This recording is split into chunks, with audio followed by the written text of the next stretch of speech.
All right, hello everybody, welcome back. Statics, review for the final, and we'll also go over number 7, so hopefully that helps. The problem is I do not have a dot cam. I left that at school. I have 2 document cameras and they're both at school. So I'm gonna try and prop this laptop up and put it like a docu-cam, which will make the image upside down, but then I'll spin it around. So this is the best I can do. Without driving all the way into campus. So we'll do the final review first, and then I'll go through number 7 best I can, and that'll get you ready for inertia if you've attempted number 7. So there we go. All right, so here we go. See how this works. Hang on.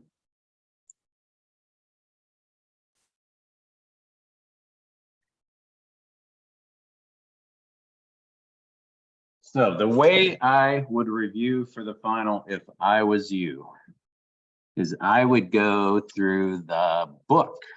So I would start actually way back at chapter 1. So you're going to get problems out of each chapter is my goal. So chapter 1 was trigonometry. And if you go to the end of each chapter.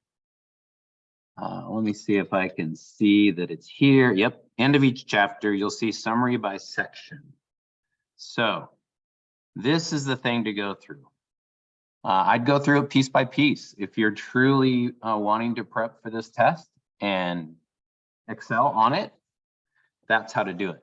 Go through the chapter summaries. So out of chapter 1, you will probably get a trigonometry question. I can combine some of those. You'll do trig on a number of problems. So maybe not a trig problem, but maybe like I could give you, a triangle and say, solve all the parts, something like that, given some information, find some angles or some sides. All right. So that is chapter 1. The end of chapter, excuse me, the end of chapter 2 is on page 30. Well, that's where the problems are. Here's the summary by section right here. Okay. So going through that, it looks like we learned about components.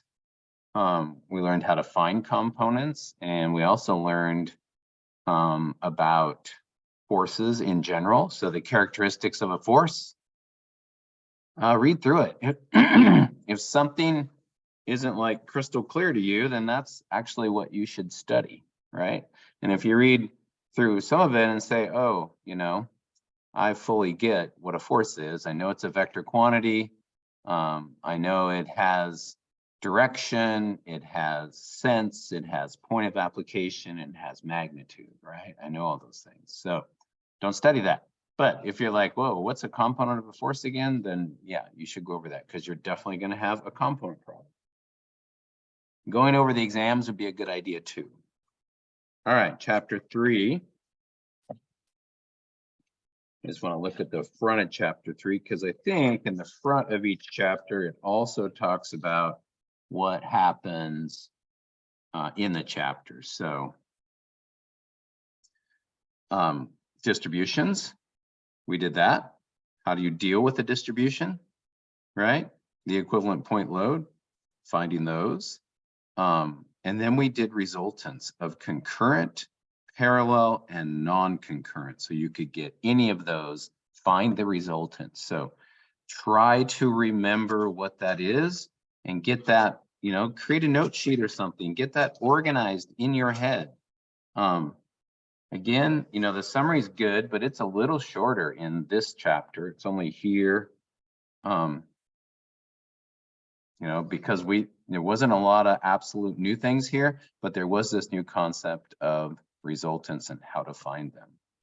So on concurrent systems, remember, on concurrent systems, you're going to take a system like this and you're going to add up all the X effects, you're going to add up all the Y effects, and then you're going to use Pythagorean theorem to come up with the resultant. to get the location, the X bar, then you're going to take the moment and divide by the resultant. If it's non-concurrent, right? If it's concurrent, the resultant is going to be right there at O. If it's non-concurrent like this, then the resultant is going to be out here on the beam somewhere. You should definitely review that. All right, so that's chapter 3, moving right along.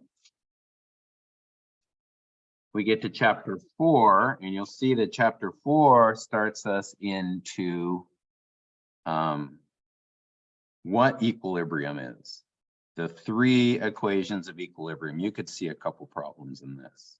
Okay, so free body diagrams, that was the first part of this. So free body diagram of a concurrent system and a free body diagram of a non-concurrent system. So non-concurrent, right? Free body diagram of this would be to concentrate that distribution and also put in the reactions and take away the supports. So that was chapter 3, and it was big, chapter 4, it was big, right? But again, the summary by section is fairly short. Equilibrium right there. Forces in the X, forces in the Y, in a moment, about 0. So you just have to really organize in your head when to apply this and when not to apply this. If you want the reactions, what's going on at that pin and that cable, then you're doing this, right? If you want the resultant, then you leave these alone and you just find the resultant of the external forces. All right. So that's chapter 4. That was a big chapter. And then, of course, chapter 5 was a big chapter, right? Structures. So chapter 5, structures. We did not do much with frames. We did a little. We spent most of our time on trusses. You should know the difference, right? You should be able to solve a truss for a member by method of joints or method of sections. So you should review both of those systems. And then you should review frames, because frames, we want to solve a frame. We want to solve for the reactions first, what's going on up in here. Get as many of those reactions as you can, this guy and these two. If you can't get them all, that's okay. Then we're going to take it apart. And what you should do is focus on a horizontal member or a vertical member, because those are easier than these angled members. So solve for the reactions first, and then take it apart step by step. Put a cheat sheet together. What you'll do first, what you'll do second, identify the problem and go for it. Then we did friction. This should be pretty current, right? We just did friction. So if you got that knowledge, then you probably don't need to study this too hard. This is probably available in your brain, right? This is one of the most current things we've done. So obviously we did a lot of sliding block problems. So that's what you're going to see on the final. Is it sliding? Is it not sliding? Remember, that's a comparison. It's a comparison between the how much weight is going down the hill and how much friction is coming up the hill. That's it. You got to know those two things and make that comparison to understand if it's sliding or not sliding. All right. And then, of course, chapter 6, we literally just did. Oh, sorry, chapter 7. We literally just did, and I'm going to actually review a homework problem for that. So you did number 7. This is where it's going to get kind of weird, because I'm going to start with it like this, right? And then I'm going to spin it around, do some work, and then I'll spin it around again. But I think this will work. So remember that when you get the shape, you want to look at it. And if you see symmetry, like here, they're telling you this is symmetrical. So X bar, like if I set my axis here, and that's what you should do first, is say, okay, here's my X, and here's my Y. I can't write upside down, so I'm not sure how that's going to look. But here's my X, here's my Y. And this would be X bar, right? From there to there.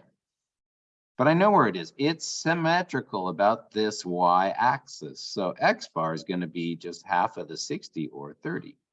So I don't need to do X bar, but what I need to do is Y bar because I'm not sure where this Y is. It's not symmetrical about any axis. So I'm guessing it's in here somewhere, right? So this is the Y bar that I want to find. All right, so the equation says break it into shapes. I'm going to break it into the very standard shapes here of 1 and 2. Okay. All right, so then I'm going to write the equation. Y bar equals the addition of areas, and we use a small a for that, times y's. And we put it over a large A for total area. Okay. So here's my area 1. What is that? 60 times 5, is that 300? Don't trust myself. Yeah. So this area, A1, is 300 inches squared. Notice I switched everything to inches because you cannot have cross units, right? So A1. What's A2? A2 is here. 12 times 12. So A2 is 144 inches squared. So this is a common way the book does it. It's just does it in tabular form. And then once you get all the things you need, you can throw it into this equation. Okay. So now I need Y1. And Y1 is the distance from here all the way up to the centroid of this first shape. So it looks like it's 12 plus 2.5, 14.5.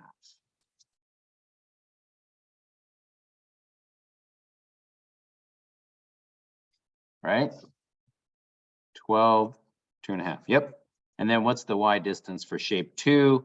That's right up to here. Halfway would be 6. So this would be Y2. This would be Y1. Y1. Y2 is here. Now it looks like Y2 is going to be 6. All right. So that's done. I have all the pieces for this. If there was a hole, right? If there was a hole in here, then I would do A of the hole and I would do Y of the hole. And then when I put that into the equation, that would be a negative. Okay. All right. So now I need to just put it in this equation. So I'm going to write it and then I'll spin it around.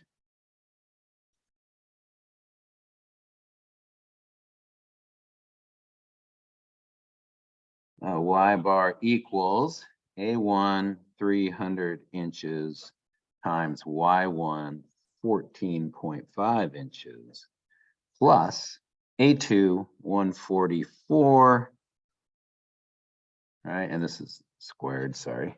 And then this is inches squared times Y2 6. And all of that over the total area, which is going to be 300 plus the 144, 444.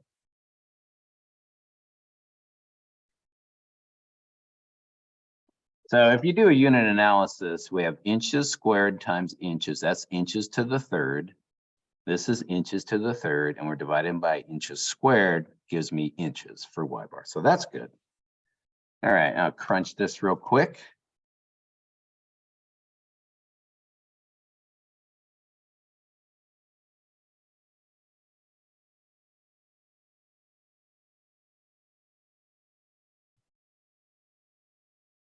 I get 11.74.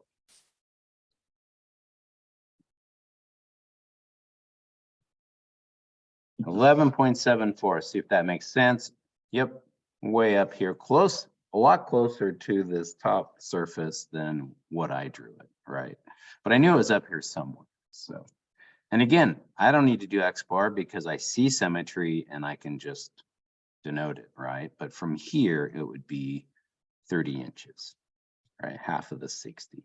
If you calculated it, if you calculated it, you should have got 60. Like, you can still do the numbers, right? Be area times X distance of 30 and area X distance of 30, right? So if I did that, it's 300 for the first area, 30 times, and 144 for the second area, and 30 times, add them together, and I would divide by my total area of 444, divide 30 inches. So, I mean, you can do it if you don't see symmetry, or if you're just not sure, run the numbers, do it, because it works. All right, hopefully that helps, and that does prep you enough for inertia for Monday. So plan on the full 2 hours, I would guess. Some of you may get done early. Take your time. Think about trying to create some test taking strategies. That would be the other thing I haven't talked about too much. So test taking strategies are, get some good sleep, eat right, get to class early so you're not stressed, and to keep track of your time, right? So if there's 8 problems and you have 2 hours, do that division, know how much time, and then check at the halfway point that you have half the problems done. So that lets you know you're ahead or behind. Do the easy ones first. So look through, find the easy ones and do those first. So that's it. That's what I have. If you get time, go back through, but don't make changes to your attack. Typically, don't do that. Your attack probably is correct, but you could recalculate to make sure your numbers are verified. So that would be a test taking strategy that you maybe want to use. All right. We will see you all Monday. Have a good weekend and take care.